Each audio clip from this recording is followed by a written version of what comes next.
Ashlyn and Rheon are in a race against time under the threat of Lucine. Blake's mysterious change brings them new hope, but his unexpected connection with Clemmy will change the course of the battle. As Lucine's curse is about to permanently bind Rheon, can Ashlyn find a way to lift the curse and finally reunite with Rheon? What will happen to the fate of Blake and Clemmy? Join our pack. Subscribe to start your adventure. 27. There was no sign of Craig and the other two wolves when the doors finally rolled open. I searched the chaos for flashes of his gray fur, anything that could indicate that he was all right, but found nothing. Not knowing where Craig went or whether he was okay, made focusing on the task at hand considerably harder.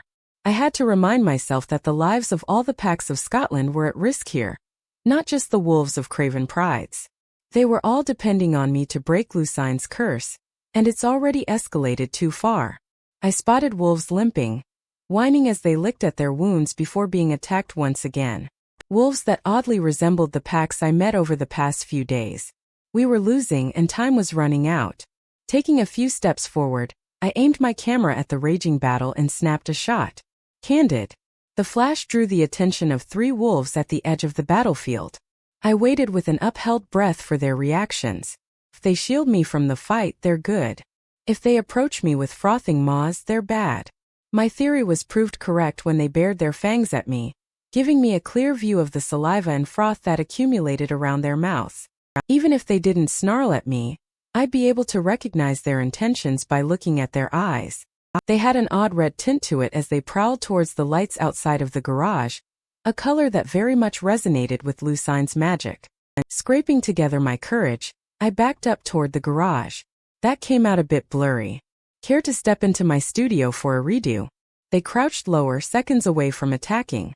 That's it, come and get me. Spinning on my heel, I made for the garage the second they pounced.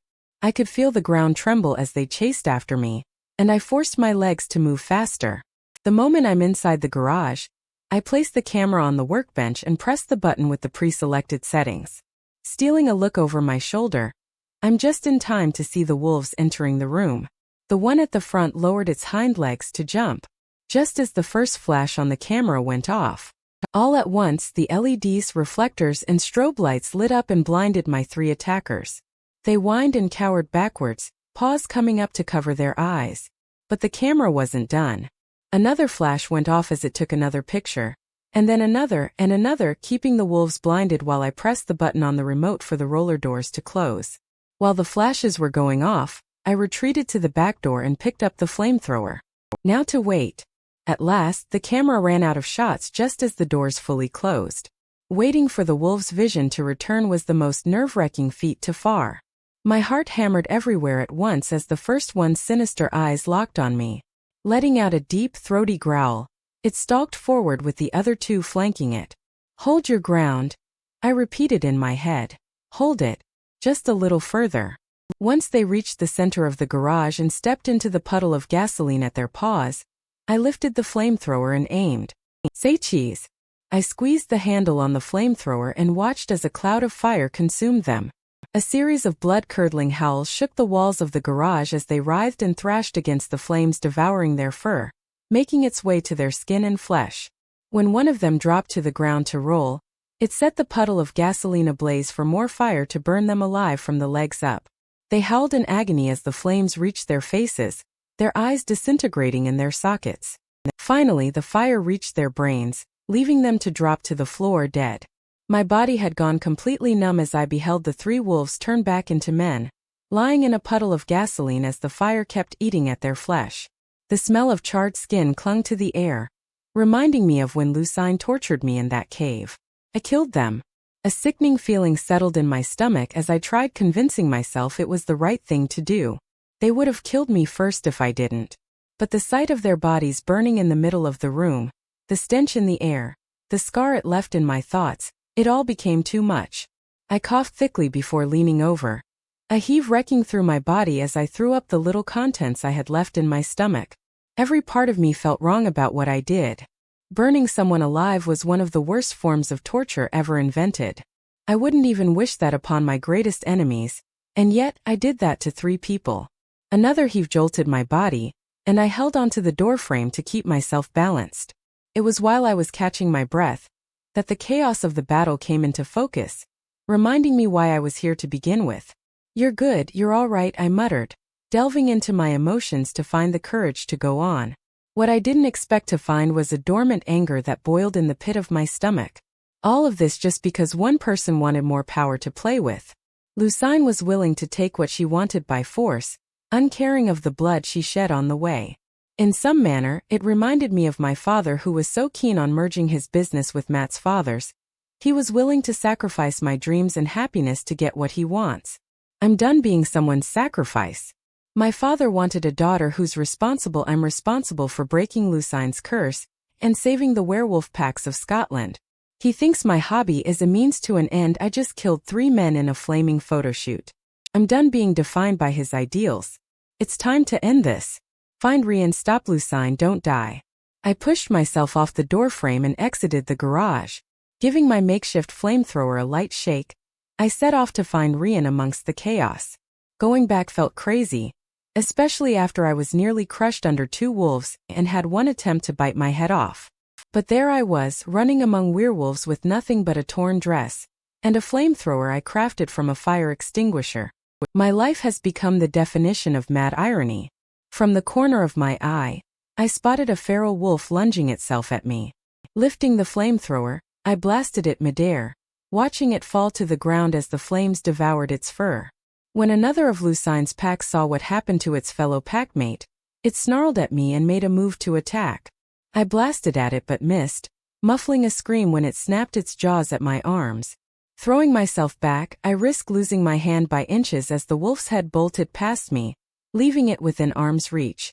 Bringing up the flamethrower, I bashed in the wolf's head, grinding my teeth as the impact tore and pulled at my wounds. But I didn't stop. I bashed its head again and again and again, until I heard the mushy crack of skull and brain combining. Only when the wolf remained on the ground did I step back. My hands and arms were covered in its blood, my dress stained beyond its original color. This time I didn't stay to see it transform back into a human. The last thing I wanted to see was a man with his head cracked open and his brain pouring out.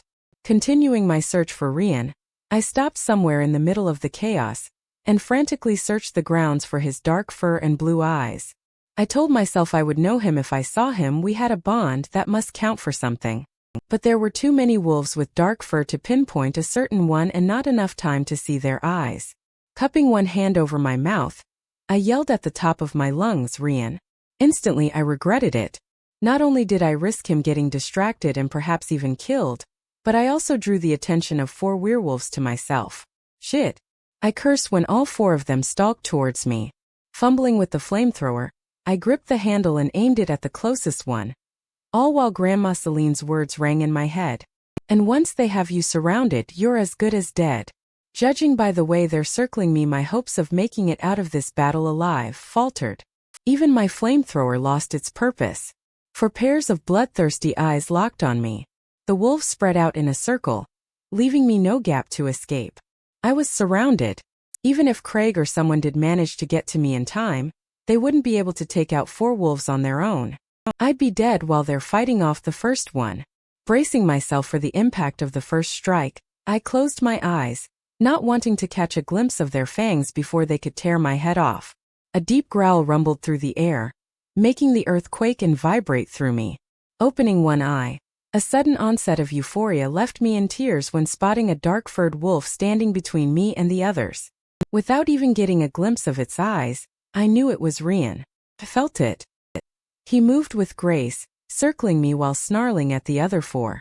The very earth quaked with each step he took, and even while silent, he projected more danger than those 4 wolves combined. One of the wolves cowered back in fear, whining as Rheon's gaze tore through its head and into its thoughts until it submitted. After seeing what he did to their packmate, the other 3 didn't waste another second to attack. They lunged at him all at once, going straight for the kill. However, Rheon was quicker and dodged their jaws and fangs with ease. He answered by aiming for the left one's throat. It howled in pain as Rheon ripped out its windpipe before dropping to the ground dead. One of the remaining 2 tried sidestepping him to get to me. It would have succeeded if Rheon didn't leap onto its back to lock his jaws around its neck. A sickening crunch left me feeling nauseated as he crushed every bone in the wolf's neck, leaving it paralyzed on the grass. The third wolf soon joined his fallen pack members after Rheon had his way with it. Only when all the threats were disposed of, did he turn to me with eyes swimming with emotions. At that moment I didn't care if he was covered in blood, I didn't care about the raging war around us. The flamethrower hit the ground and I shot forward to throw my arms around his neck, burying myself in his fur until I could feel his heartbeat against mine. A low rumble vibrated through him and into me as he nuzzled me closer with his head. My emotions were all over the place as I laughed and cried at once. Pulling back, I pressed my forehead against his furry one. "You have no clue how glad I am you're okay." He huffed, but met my gaze with blazing intensity, telling me what I already knew. He was worried, close to losing his mind after Lucine kidnapped us. I nodded, silently telling him I understood everything he felt. Pressing my lips to his head, I kissed him softly, hoping it would be enough to put his mind at ease for now. If it isn't Rheon and his human mate. Our heads jerked to the side to spot Lucine standing amid the chaos, grinning darkly at us. "Hope you don't mind if I cut in." 28. With a flick of her wrist, Lucine had me bound by the smoke tendrils. I choked when they tightened around my frame, making it nearly impossible to breathe. It sent Rheon in a frenzy, and with a blood-curdling snarl, he charged at her. "Rheon, no." I tried warning him, but too late. Lucine lifted a hand and Rheon plowed into the grass, whining as her magic penetrated his skull and senses. He scratched at his ears until blood coated his claws. "No." I cried and thrashed against the red smoke surrounding me. "Stop it. Stop it. Beautiful, isn't it?" She admired Rheon squirming on the ground. "Imagine what it must feel like to have hundreds of thousand needles penetrating your skull. A fraction of a millimeter deeper, and his brain will lose all function. He'll be nothing but a living corpse." She seemed to consider it as she circled him. I fought against the binds with everything I had, but they wouldn't budge. Blood started coming out of Rheon's ears. My stomach clenched when he stopped squirming. He lied there motionlessly. Lucine tilted her head and shoved him with her foot. "Even without senses, he's beautiful." She extracted her claws and stabbed them into the back of his neck. I screwed my eyes shut as she twisted her hand, causing blood to ooze from his wounds and tint her knuckles red. Stepping back, she waved her blood-stained hand. Rheon jerked to life and struggled to his feet. He was visibly in pain from torture she inflicted on him, and still, he resumed his fighting stance. When his eyes locked on Lucine, they were dark and vengeful. Rheon backed up to shield me from the half-witch, never letting her out of his sight. But even as he protected me from her, I realized nothing he could do would be able to stop her, not while she had magic that could render him helpless with a flick of her wrist. There had to be another way to end this. A loophole. Something Blake said after we escaped the cave echoed in my head. For the curse to become permanent, Lucine had to mark Rheon. And sticking to my profile on the witch, I assumed she wanted to do that in front of all the packs of Scotland. She wanted to make a spectacle out of bringing the most powerful alpha to his knees and before her. Perhaps that's what needed to happen to get her out in the open. It would surely give Blake the opportunity to confine her without risking someone else getting hurt. It was risky, though. Who was I to say Blake would seize the chance when it played out? I haven't seen him since I left the garage. He could be injured for all I knew, and I'd be sending Rheon to his demise. But it was all we had, and when faced with limited options, you take what you get. "Rheon," I saw him tense when I said his name. "You have to let her mark you." His head jerked to me as if asking, "Have you gone mad?" Perhaps I did. I don't think I've been completely sane since discovering werewolves are real, and it showed. This plan was a gamble whether Lucine would fall for it, and whether her brother could recognize an opportunity when he sees one. "You have to," I pleaded. "It's the only way to stop this war and save your pack." A sinister grin spread across Lucine's face. "She's falling for it." I could see the conflict in his eyes as he looked at me. He was begging me not to make him do this. But whether this plan would work or not depended entirely on Blake. He better be ready, or else I'll kill and skin him myself, if Lucine lets me live. Despite my heart hammering in my throat, I willed myself to look brave, to nod my head and plaster on a sad smile. "Trust me.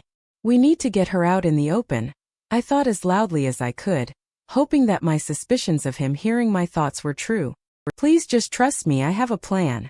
I didn't know if he heard me or not, But he turned towards Lucine and lowered his head in defeat. A wolfish grin tugged at her lips. Well, this evening turned out to be lovely. With a single whistle, her pack of werewolves dropped what they were doing and formed a large circle in the center of the lawn. They parted like the Red Sea as she strode through them, while a blanket of dark red smoke floated over the grass, swirling around her legs as she moved. It was exactly like I predicted. She was putting up a show, claiming Rheon for herself in front of every pack in Scotland. Rheon cast one final look at me before entering the circle of werewolves. I watched the smoke waft with each step he took, glowing with dominance like the alpha he is. I felt proud knowing I'm his mate despite the consequences that title brought upon craven pride. I could hardly breathe as Rheon stopped at the center to face off Lucine. She awaited him with an expression radiating victory, running her finger down the porcelain skin of her neck, foreshadowing what was about to occur. My nerves left me an anxious mess as the witch took a step toward my mate. Now would be a great time to do something, Blake. To my relief, a surge of gray smoke swept over the grass, following the outline of the wolf circle until it surrounded only Lucine and Rheon. The smoke formed a globe-shaped barricade around the two of them, expanding upward too far for my eyes to see. All heads turned to Blake as he emerged from the crowd with outstretched arms and palms facing forward while clouds of gray smoke poured from them. Lucine's eyes flashed when she realized she'd been betrayed by her own flesh and blood. The glare she sent him would have been enough to burn him alive on the spot. From where I was bound, I saw Blake chanting the ritual meant to strip his sister of her magic. The more the ritual manifested, the darker his magic grew. The gray smoke slowly turned black, blurring everyone's view from the wolf and the witch inside the barrier. I had to squint my eyes to see Rheon within the chaos. He was smart enough to stay clear of Lucine while Blake's magic whirled around her legs and up her frame. It was getting harder to see by the second, but I felt the plan was working. Any moment now, these red tendrils will vanish along with the curse. Any moment now we would have won. But as I allowed Blake to spark hope within me, the temperature in the air dropped just as it did that night when I was exploring the castle halls. It happened too fast for me to comprehend. Lucine's hand broke free from the magic and thrusted forward, an invisible force sending Blake flying backward. He plowed into the ground several yards from where he was standing, the impact sure to knock the wind from his lungs. With a flick of Lucine's wrist, hundreds of red smoke tendrils wrapped themselves around Blake's sprawled-out form, slowly squeezing the life out of him. Out of the crowd of werewolves, a bone-chilling snarl shook the earth before a dark wolf emerged. I instantly recognized Clemmy as she stormed the barrier with her fangs bared, fully controlled by rage and ready to kill Lucine herself if not stopped. Lucine's expression twisted into a wicked grin. Just as Clemmy pushed off the ground to invade the barrier, the gray smoke turned to red, causing her to bounce off the wall. Clemmy was on her feet in a second and charged again, but the result was the same. Lucine has overtaken Blake's magic, meaning the ritual didn't work. Rheon was trapped with no way of getting out, and no way for anyone to get in. No. I fought against the tendrils as Lucine took her place in front of Rheon. There was always a greater chance that the plan might fail, but I clung to the hope that it would work. Blake should have stopped her. My body shuddered in defeat as it dawned on me that Lucine had won. I failed. Lucine's hand settled on Rheon's neck, parting the fur where she planned on leaving her cursed mark. Even he was rooted to the ground by magic, foiling his chances to escape if he planned to. Every fiber in my being was ablaze with raw desperation while all I could think of was him. My mate. In that moment I would have killed anyone who threatened his life, or stood in my way of protecting him. A primal instinct dug into me, and I wrestled against the tendrils around my arms while urging my legs to stand. The more I moved, the tighter the smoke wound itself around me, squeezing the air from my lungs. It was getting nearly impossible to breathe, little black dots clouding my vision as I started to lose consciousness. However, as I focused entirely on Rheon in my final attempt to break free, I found a traction point in the grass and forced my legs to push off the ground. The tendrils snapped and I sucked in an enormous gulp of air, feeling my lungs burn as they expand. There wasn't time to wonder how I managed to break free of Lucine's magic. Snatching up the discarded flamethrower, I rammed into the barrier with all I had left, passing right through the smoke. Figures, Lucine didn't consider me breaking free as a possibility, so she only created the barrier to keep out werewolves. Joke's on her. Up ahead, the witch's face was inches from Rheon's neck, her fangs bared as she's seconds away from marking him. My movements were entirely driven by the need to save my mate. Knowing what I'd do next would hurt like a bitch, I grinded my teeth and rammed shoulder first into Lucine, sending her rolling across the grass. Rheon's eyes were swimming with fear as he looked at me in panic, begging me to run to save myself. I did the exact opposite by placing myself between him and Lucine, flamethrower at the ready. Lucine unleashed a rageful screech and pushed herself off the ground. Spinning on her heel, I was shaken to the core at the sight of her. The whites of her eyes have turned black, and dark veins spiderwebbed all over her face. I should have killed you at that fountain when I had the chance, she seethed and advanced toward me. You're right, I adjusted my grip on the flamethrower and added, you should have never underestimated me. I closed my hand around the handle and a flaming cloud burst from the nozzle. Lucine's eyes widened as she brought up her hands to conjure a shield. But too late. The flames had already found her hair and clothes, spreading across her body like wildfire. The screams and wails she unleashed tore through each and every werewolf's senses, and even I had to drop the flamethrower to cover my ears that threatened to combust from the noise. At last, the pandemonium of her squeals reached their peak until every window of the castle in proximity shattered. And then it stopped. The witch dropped to the ground, the flame spreading over her corpse until I could no longer determine the outlines of what once was a woman. A deathly silence ruled as the barrier of red smoke vanished into thin air along with the tendrils that confined Rheon. I dropped to the ground as relief and exhaustion replaced the adrenaline, never tearing my eyes off the fire. Lucine's dead. This time she must be. Did this mean we won? Once they realized their leader was dead, Lucine's pack scampered in several directions, desperate to escape their uncertain fate. I watched as 4 werewolves chased after them, assuming they were hunting them down. But even with the enemy pack running, Rheon's paws were lodged in place. He stared at me with an unreadable expression before slowly shrinking into himself, bones cracking and morphing back to human size. The fur hardly disappeared underneath his skin before his arms found their way around my frame, holding me flush against his bare chest. I couldn't be more desperate to grab onto him. Closing my eyes as I allowed myself to believe this was real, we had won. Only when that thought sank in, did I bury my face in his chest, muffling the cries that shook my body. Rheon's lips were against my neck, hands roaming all over my back and arms as if making sure I wasn't a figment of his imagination. I held on to him for dear life, afraid that if I let him go, I'd wake up in that cave and all of this was nothing but a cruel dream. I didn't even care that he was completely naked and covered in both his and others' blood. All that mattered was that we were alive, the curse was broken, and that we won. The curse. I gasped when I remembered, pulling back just enough to meet his eyes. Is it broken? Can you? Rheon nodded slowly, leaning down to bury his face in my neck and inhaled deeply. Goosebumps spread across my whole body as he exhaled in bliss, his warm breath fanning against my chilled skin. You smell divine. That was it, then the curse was broken. For the first time in 10 years he could smell, and my scent was the first to invade his senses. I bit the inside of my cheek to muffle the sound that almost escaped my mouth when his roaming hands became more fervid. He was losing himself in my scent and growing rather excited while our bodies were pressed together. But the moment didn't last long before a cry sounded behind us. Craig. Both our heads whipped around to find Victor and Alexander carrying an unconscious Craig onto the lawn. I felt my legs buckle at the sight of the deep claw marks across his chest and arms, as well as the teeth marks in his neck. Goddess 3, it can't be. Rheon breathed as his brothers lied his uncle down at our feet. I was too shocked to mutter a word as he gave his uncle a shake. Craig, wake up. Why isn't he healing? A small crowd huddled around us to see what was happening, all holding what was left of their torn clothing to their naked bodies. Rika gasped sharply and hid her face in Emmerich's chest, while Saren and Clemmy could only stare at Craig's lifeless form in shocked remorse. Bile rose in my throat. The last time I saw Craig was when I left him at the garage. He was protecting me from those werewolves and I never even thanked him. I didn't even notice the tears rolling down my cheeks at the thought that he could be dead. Out of the corner of my eye, I saw Blake push through the crowd.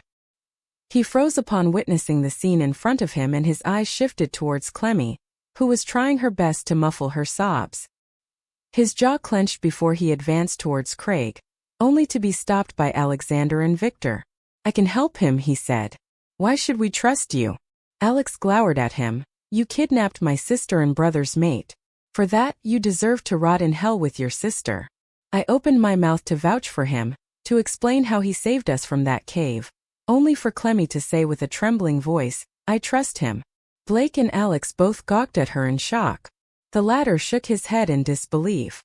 "Don't be naive, Clemmy. He's rotten just like his sister. He's my mate." That came as a shock to everyone except for me. Even Blake couldn't believe that she proclaimed that for everyone to hear.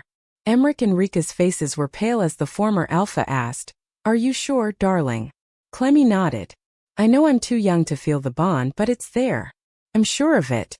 Brief flashes of her charging at Lucine after she attacked Blake with magic replayed in my head. There was no way the others missed it. Clemmy fought with such fury. It's impossible to believe it wasn't inspired by anything else than the bond she shared with Blake. "All right then." Emmerich gave in and gestured for the young wizard to step forward. The werewolf wizard hybrid crouched beside Craig's body and set to work. He stuck his finger into the gashes in the older man's chest, using his blood to draw a tree-shaped symbol in the palm of his hand. Blake squeezed his hands together and blew into the gap between his thumbs. I watched in silent anticipation as he opened his hands above Craig's mouth. A white mist descended onto the older werewolf's face and disappeared into his parted lips. Everyone waited, anticipating whether it worked or not. A second passed, then 2, then 3. Queen's bollocks. Tastes like someone took a jobby in me, Jeggy. Relief washed over me as Craig's voice filled the silence. There was a symphony of solaced breaths around us as Blake helped him sit upright, only for Clemmy to tackle her uncle back into the ground, followed by Victor and Saren. I breathed a laugh at the sight and, despite my throbbing arm, joined in. And soon everyone was dogpiling Craig, who could only cry out for help. 29, how's that? I stretched my arm forward, twisting it side to side before flexing it cautiously. Smiling in relief when it didn't sting or throb, I turned to Blake. As good as new. Thank you so much, this would have hurt for weeks if not for your magic. A ghost of a smile appeared on his face. He lowered his head to hide it, gazing at the carpet as if it was the most interesting object in the world. I'm not too familiar with healing spells. Lucine always had me do the opposite. He frowned before changing the topic. Sorry, I can't heal that scar though. That's the effect a witch's fire has on living things. I examined the uneven patches of pink skin around my wrist and upper arm. I could see the outlines of Lucine's fingers when she burned me that day. Grandma Celine already warned me about it, but it pained me to know those scars will be a constant reminder of what happened. I will always carry a part of Lucine with me. Crossing my legs underneath me, I force a comforting smile at Blake. Don't worry too much about it. The pain's gone, that's all that matters. He nodded once and began putting away the herbs he used for the healing spell. It took him a total of 2 hours and 3 attempts before the burn wounds on my arm magically recovered. During that time, I concluded that he wasn't as bad as his sister. He never had the opportunity to learn how to use his magic for good, but seeing how determined he was to heal my arm, I finally caught a glimpse of his true character. Did you like it? I asked evenly, feeling nothing but sympathy towards him. Torturing people, I mean. His eyes met mine as he nodded weakly, but immediately added, I knew it was wrong though. Back then I didn't have a reason to stop, now I have Clemmy. If she'll accept me when she turns 18. I waved it off with a grin. Of course she'll accept you. You just need to learn how to distinguish between her sincerity and sarcasm. She has an abundance of both. Even when we were trapped in that cave and confined by tendrils of magic, did Clemmy manage a witty remark or two? I frowned, recalling something that I've been wondering about since the battle ended. Can I ask you another question? Blake frowned curiously, but nodded as he crossed his arms. Back in the cave, Lucine's magic hardly budged when we tried to escape. How come I was able to break free last night? Took some effort, of course, but still. Her magic was strong, yes, he began, the crease in his forehead deepening as he searched for an answer. Honestly, I don't know. Unless she was unconscious, you weren't supposed to be able to escape her binds. That's exactly what I was thinking. Perhaps the answer died with Lucine, but I'd lie if I said I wouldn't kill to know how I was able to escape her hold on me. A knock sounded at the door before Rheon poked his head in. "Are visiting hours open yet?" Blake nodded silently and gathered his things to leave. The two of them exchanged brisk nods before the half-werewolf exited the room. Rheon closed the door behind him and came to stand before me. He bent down and buried his face in my neck, sending goosebumps spreading across my arms as he inhaled my scent. "I still can't get over it," he breathed against my skin. "You smell simply amazing. It's otherworldly. Hello to you too." I grinned before holding up my arm for him to see, and look, Blake healed me. "I'm armed again." I winked at him. "Get it? Armed?" Rheon chuckled and carefully held my arm in his hands, brushing his thumb over the scars that remained. I studied him carefully, noticing how his eyes darkened while he no doubt imagined Lucine torturing me. The scars weren't just my burden to bear as a constant reminder of the curse, but his as well. Feeling self-conscious all of a sudden, I retracted my arm, but he was quick to pull me back. "Don't. You're beautiful, Ash. Even if Lucine left you unrecognizable, you still would have brought me to my knees." She knew I whispered she had to.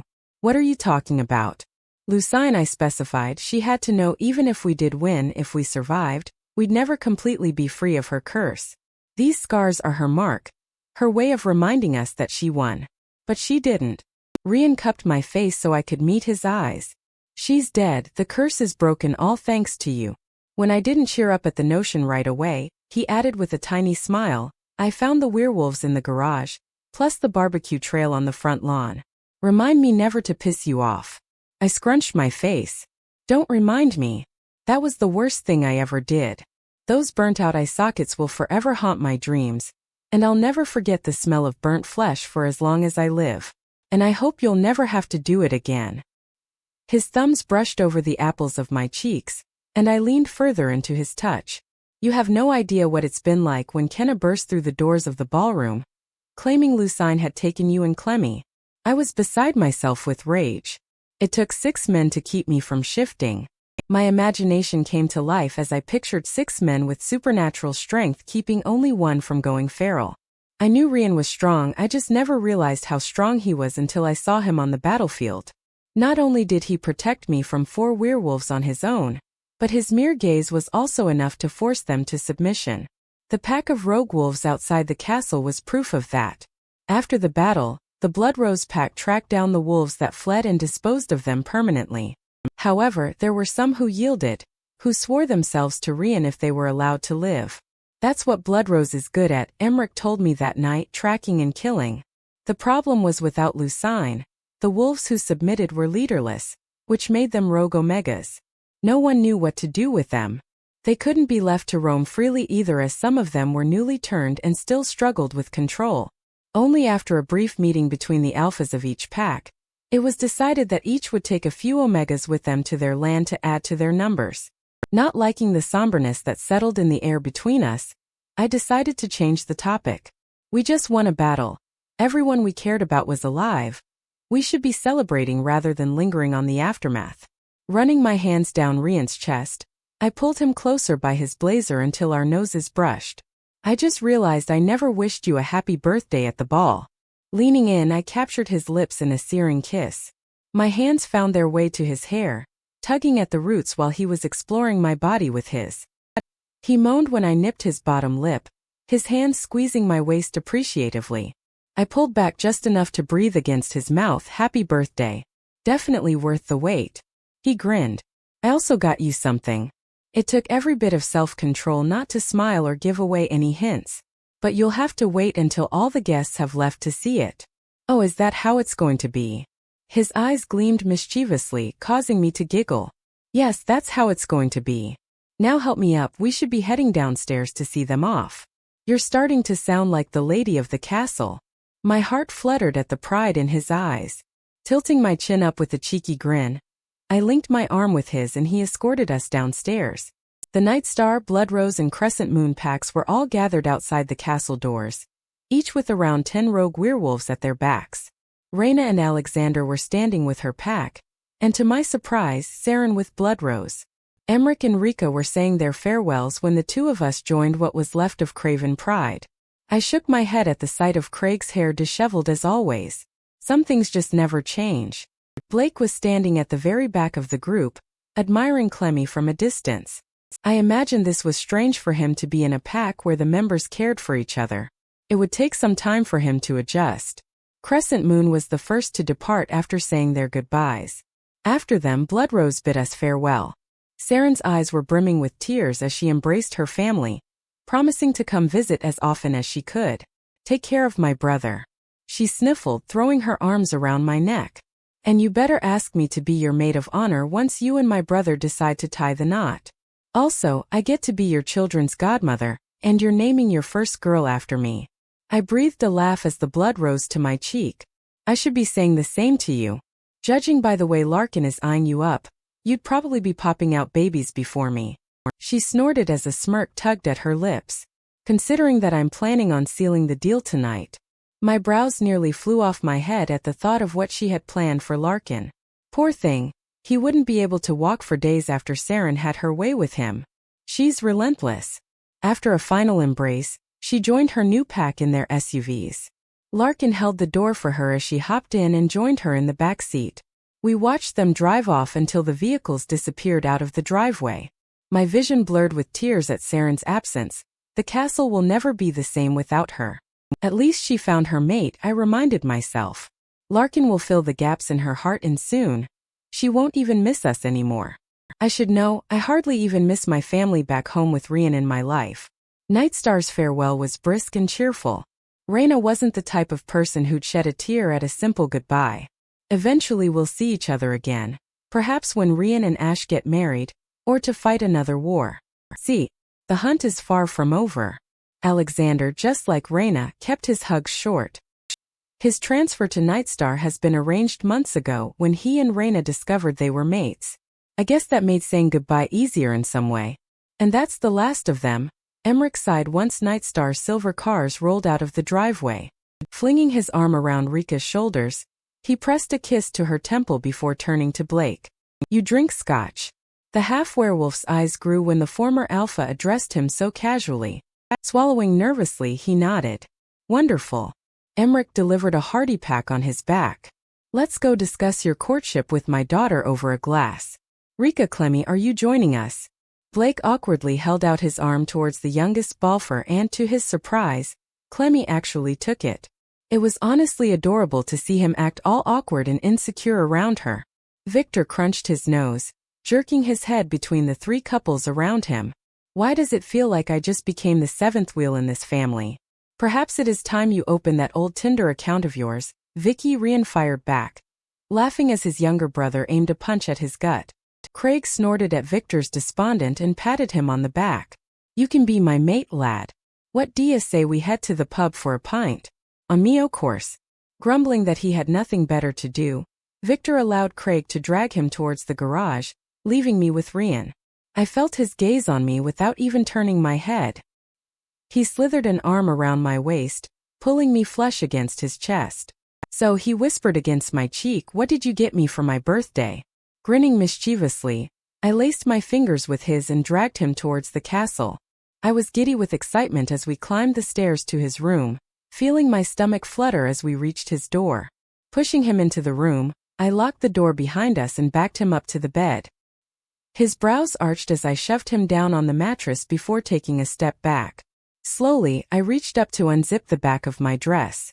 Rheon froze, his eyes following my hand upwards as I slipped the one sleeve off my shoulder. Feeling like a tease, I turned around to remove the other.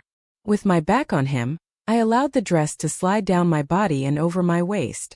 By the time the dress finally dropped to my ankles, he was on his feet and trailed his hands across my bare back. I shivered as his fingers played with the clasp of my bra, tugging at it while his breath fanned against my neck.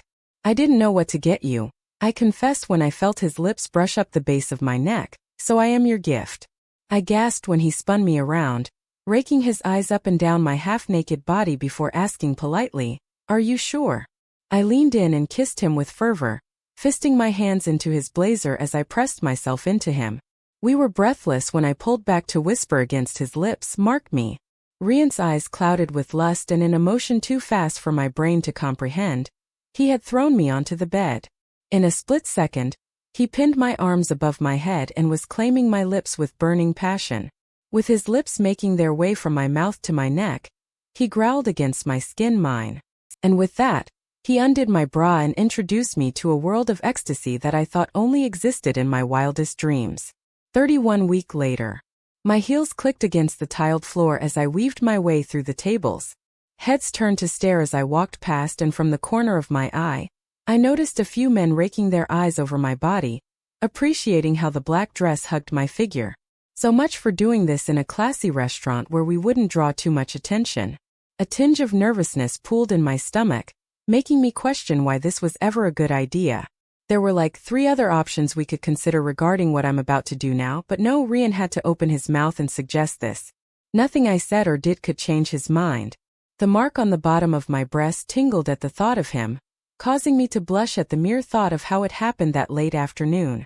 He told me where he wanted to mark me after I beat him at pool that one night at the pub. I just never thought he was serious. But there they were, a set of teeth marks just underneath my right breast. Of course, my first thought after he marked me was, am I a werewolf now? But according to the laws of the supernatural world, it takes a few days before the transformation slowly begins. Rheon promised to keep a close eye on me for when I started showing any signs of wolfing out. The marking itself was unlike anything I ever experienced, to have our bodies molded together so perfectly, to feel him move against and within me, to be consumed with love, lust, and passion all at once. I was seconds away from reaching my first and best climax ever when his teeth locked against my skin under my breast. The moment they sank into my flesh, stars and fireworks clouded my vision as he marked me and pushed me over the edge of ecstasy. And after marking me as his, he left me unable to walk for the rest of that day, as well as the day after that. Since then, it has become impossible to resist him. We were at it at every chance we got, and I finally understood why Raina and Alexander had to go on an early honeymoon to get it out of their systems. So, for the sake of the castle, I suggested we should go on a short vacation to give them some peace and quiet. And that's when Rheon suggested we should visit my home country so he could meet my parents. It was a horrible idea really, but he already made up his mind. I paused when I spotted them sitting at a table near the back of the room, almost forgetting to breathe when I realized I haven't seen my family in a month. My father was talking on the phone, dressed in his usual black suit. Mom was chatting with Madison, who obviously wasn't listening as she scrolled through her social media. "You'll be fine," Rheon's voice sounded behind me as he snaked an arm around my waist. "I'm not worried about me," I scoffed as he walked us towards my family. "I'm worried about what my father will do to you. I'm a Duke of Scotland who happens to be a werewolf, Ash," he pointed out casually. "I think they'll like me." My mother looked up as we stopped at their table, doing a double take after not recognizing me the first time. "Ashlyn." Tapping my father on the shoulder, she managed to distract him from his call. "For heaven's sake, Marcus, put down the phone and greet your daughter." The moment he saw me with a man who wasn't Matt, his eyes narrowed. If looks could kill, I would have been 10 feet underground before we could even order starters. Dad hung up on the call without tearing his eyes from us. "Ashy," Madison chirped. Her chair scraped against the tiles as she jumped to her feet to greet me, causing every person in the restaurant to stare. "Oh, my gosh. You look stunning. How was Scotland?" "Cold." I smiled awkwardly, remembering that she didn't even text me while I was there. "How's college?" "Interesting. I have an insanely hot professor. It makes going to class so much better." Mom slid her chair back to engulf me in a hug. "It's good to have you back, honey." I closed my eyes while I absorbed her loving warmth, treasuring the moment I had with her. Goddess knows she's the only person I would actually come home for if she asked me to. Pulling back, her eyes shifted to Rheon, who was patiently waiting for me to introduce him.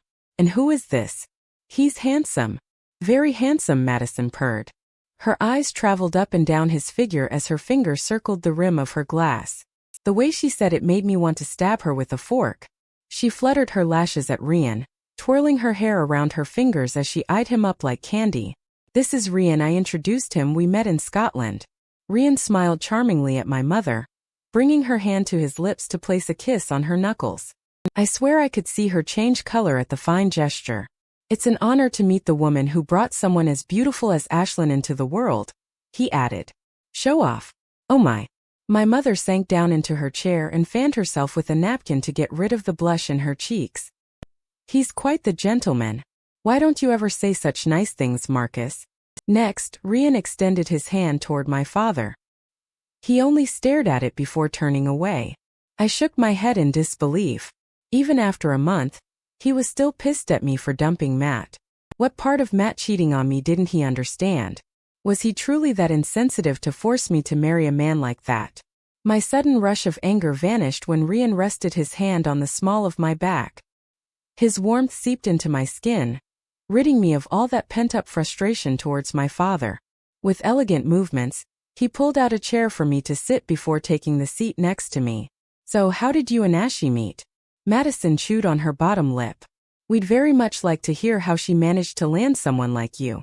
You're a bit, how can I say, out of her league. That bitch. Maddie. Mom scolded her and laced her fingers with mine. She didn't mean it, honey. You're beautiful. Grandma always said that someday you'll have the men falling at your feet. Unfortunately, she didn't mean that as a challenge. Dad spoke for the first time since he saw me that evening. You want to know what I think? I think the whole reason for you running off to Scotland was to avoid getting engaged to Matt. And it turns out I was right. Again with the Matt incident. Really, Dad? I said bluntly, if you're so taken with Matt, why don't you marry him? Rheon's brows lifted slightly as he cleared his throat to stifle whatever reaction that got out of him. Not waiting for my father to respond, I continued, I showed you the wedding invitation. You knew I was offered a job, and you still believe I used that as an excuse to run from my responsibilities. I paused and shook my head. You know what, I'm done arguing with you. I'm glad I went to Scotland. Gave me clarity. Before my father could ask me to elaborate, I slid a file towards him. He eyed it skeptically before undoing the string and flipping open the matte black cover. His expression hardly changed as he browsed through the contents, but I saw the way his jaw relaxed. It piqued his interest and sparked hope within me. What you're looking at is the brochure of the first travel agency in Dyerfair, which opens in a month. The pictures you just saw are mine. I took it. Leaning over to flip the pages of the file, I added, and that is my new portfolio. With Rheon's help, I've opened my own studio in Scotland. And before the subject of money is brought up, Rheon said, it's not a problem. My father closed the file and handed it back, studying my mate closely. He was trying to read him, something he did to all his clients before he agreed to take their cases. And what exactly is it you do? This time it was Rheon's turn to slide an envelope across the table. My father opened it suspiciously, but the moment his eyes scanned over the document inside, he stiffened. Victory bubbled in my chest when his eyes locked on Rheon in utter astonishment. How? Did you say the two of you met? With a lazy smile, Rheon started, we met at the wedding. It was love at first sight. The moment I saw her, I knew my life would never be the same. And then she threw me with a box of cereal. Honestly, I have no idea how I'm still alive. A ghost of a smile flashed across my face at the memory of being locked in the castle pantry. It felt like a lifetime has passed since then. Rheon's hand found its way to my knee underneath the table, giving it a squeeze. Mom leaned over, trying to read the document over my father's arm. What? Heaven's sake, Marcus, what does it say? Even Madison has forgotten about her phone and was staring at Dad and us curiously. Which brings me to the reason why I asked Ash to introduce me to her parents. Rheon continued, I am not the typical lawyer you'd wish for Ashlyn to marry, Mr. Grace, but as you'll see in the documents, I am a Duke of Scotland who owns quite a few acres of land. And call it old-fashioned, but I still believe I should ask your permission for your daughter's hand in marriage. Mom and Madison's eyes nearly popped out of their sockets at the mention of him being a duke. Madison's phone even slipped from her fingers and dropped right into her glass of wine. I was stunned too, but for a whole different reason. I stared at Rheon in befuddlement, wondering if I heard him correctly. Did he just ask my father for my hand in marriage? Dad must have nodded or said yes or something, because the next thing I knew, Rheon went down on one knee and took my left hand in his. My heart was beating in 10 places at once as the entire restaurant has fallen silent and was now watching the scene unfold. The world came to a standstill when Rheon spoke. Sometimes all it takes is one look to know this is it. This is the person I've been searching for my whole life. And every moment was worth it. You were worth it, Ash. You found me and everything changed. Tears welled up in my eyes as he slipped a ring on my finger. It's perfect and not too over the top, Basically the opposite of the ring Matt wanted to give me. I uttered a sound between a laugh and sob as his thumb brushed over the ring on my finger. Ashlyn Grace, soon to be Balfour, will you marry me? Don't let the story end. Subscribe to continue our Wolfpack legend.